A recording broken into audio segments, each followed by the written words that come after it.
देखिए अनिल जी, जो overall scenario जो दिल्ली से दिखता है और जो वहां पर जो हमारे ग्रास रूट पे जो रिपोर्टर्स आती हैं उनसे जो आज बातचीत हुई, जब आपने ये कहा कि वे आज छत्तीसगढ़ पर चर्चा करेंगे, और ओवरऑल जो सिनेरियो दिखता है, देखिए बीजेपी का सबसे फेवरेट सब्जेक्ट जो है वो है हिंदू मुस्लिम।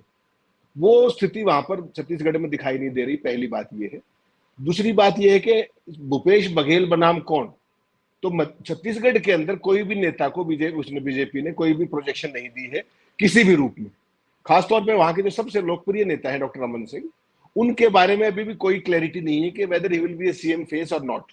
और मोस्ट लाइकली जो फीडबैक है तमाम जगह से, और जो मोदी शाह का जो सिस्टम है वहां से जो चीजें निकल के आ रही है, कि जो अन्य स्टेट्स की तरह ही इसमें छत्तीसगढ़ के अंदर भी मोदी बनाम कांग्रेस होने वाला है।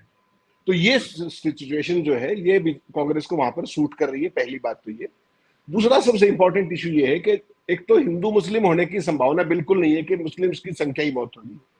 दूसरा, जो भारतीय जनता पार्टी का जो हिंदुत्व था, जो आवेश जी ने जो बात की, हिंदुत्व का एजेंडे को काफी हद तक हाईजैक करने की कोशिश भूपेश बघेल ने इस तरीके से की है कि गाय के गोबर से लेके, गौमूत्र से लेकर के, हनुमान जी से लेकर के, शिवजी भगवान से लेके, राम और सीता मैया को लेकर के उन्होंने बीजेपी को एकदम डिसआर्म कर दिया है। ये उनकी एक सोची समझी चाल है, क्योंकि पिछली बार की जो सूरत हाल थी, उनको ये लगता है कि जिस तरीके का फ्री हैंड दिया गया है, और जो कांग्रेस ने पिछले कुछ समय से जो चूक की थी, जो गलतियां की थी, उनको भी सुधारने की कोशिश की है। जैसे टीएस सिंहदेव साहब को डिप्टी सीएम बना दिया, और जो साहू समाज है, उस साहू समाज को कोई दिक्कत थी कि भाई, क्योंकि वो तो सबसे बड़ी मेजोरिटी वो है वहां पर, जो सिंगल लार्जेस्ट कम्युनिटी है, उनको भी ताम्रध्वज साहू के रूप में सीडब्ल्यूसी के अंदर लिया गया है। तो कांग्रेस पार्टी ने ना केवल एक फाइन एक्ट किया है बैलेंसिंग का, बल्कि बीजेपी चुनाव के लिए तैयार ही नहीं दिख रही है। हालांकि उन्होंने कैंडिडेट घोषित किए हैं, लेकिन वही बात फिर है कि कांग्रेस, जो बीजेपी ने कैंडिडेट घोषित किए, वो हारी हुई सीटों में घोषित किए, मीनिंग देयर बाई कि वो पहले से ही कमजोर थी। और उसने जो भारतीय जनता पार्टी की इंटरनल पॉलिटिक्स थी, गुटबाजी थी और तमाम चीज जो आजकल नहीं होती है, वो बिल्कुल छत्तीसगढ़ में खुल के सामने आ रही है। तो त्यागी जी, मौजूदा सूरत हाल वहां ये है, जो आज का फीडबैक वहां पे कंक्रीट जो लोगों से लिया, सीनियर लोगों से, उनका ये मानना था कि कांग्रेस पार्टी अगर 20 से 22 एमएलए, सीटिंग एमएलए जो है, अगर उनको बदल दे, तो ये भी सूरत हो सकती है जो मौजूदा हालात है। आगे चुनाव तक क्या होगा, that is to be seen. लेकिन आज की सूरत में अगर कांग्रेस पार्टी 20-22 सीटिंग एमएलए को बदल दे, तो उनकी मेजोरिटी पिछली बार से भी ज्यादा आ सकती है। क्योंकि जो उन एरियाज के अंदर जो एंटी इनकम्बेंसी है, वो पर्टिकुलरली कुछ एमएलए की पड़ती है। लेकिन चूंकि कांग्रेस मैंने बहुत सालों से कवर की है, देखी है, कांग्रेस पार्टी में मुझे इतनी हिम्मत नहीं दिखाई देती कि वो बड़े पैमाने पर सीटिंग गेटिंग का फॉर्मूला हटा पाए।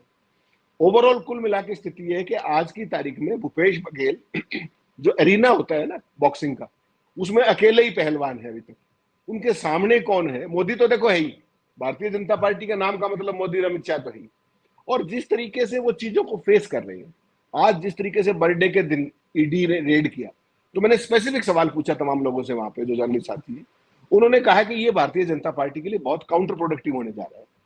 कारण उसका स्पष्ट है कि अब वो चीज सामने आ रही है कि भूपेश बघेल बेचारा, उनको दिखाने की कोशिश हो रही है कि जितनी रेड होती जाएंगी उनको वो लाभ होता जाएगा बेचारगी का।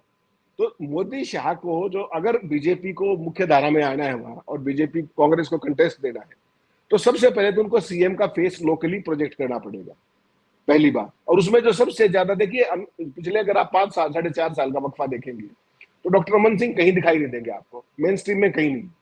उसके बावजूद जो एबीपी ने सर्वे किया वहां पर, उसमें फिर भी उनकी लोकप्रियता 28% है। क्या मोदी और अमित शाह की जोड़ी को ये भी नहीं दिख रहा है?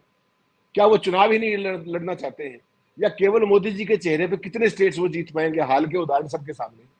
तो कुल मिला के छत्तीसगढ़ एक ऐसा बिरला चुनाव होने जा रहा है, जिसके दंगल में अब एक ही पहलवान लंगोट घुमा रहा है, और सामने कौन है मोदी जी को छोड़ करके, क्योंकि लीडरशिप तो अल्टीमेटली लोकल ही होगी ना।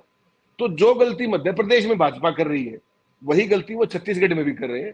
और छत्तीसगढ़ में हमें यह नहीं भूलना चाहिए कि बेशक 15 साल लगातार बीजेपी का शासन रहा, लेकिन वहां पर जो बीजेपी, जो कांग्रेस का जो स्ट्रॉन्ग सपोर्ट बेस था, वो कभी नहीं घटा, कभी भी नहीं घटा वो। और यही कारण है जो बीजेपी को चिंता होनी चाहिए। और उनको अपनी जो पूरी रणनीति है, उसको अगर उन्होंने स्ट्रेटेजाइज प्रॉपरली नहीं किया, तो ये कांग्रेस पार्टी के लिए आज की तारीख में वन वे इलेक्शन दिखता है, जो ग्रास रूट का फीडबैक है।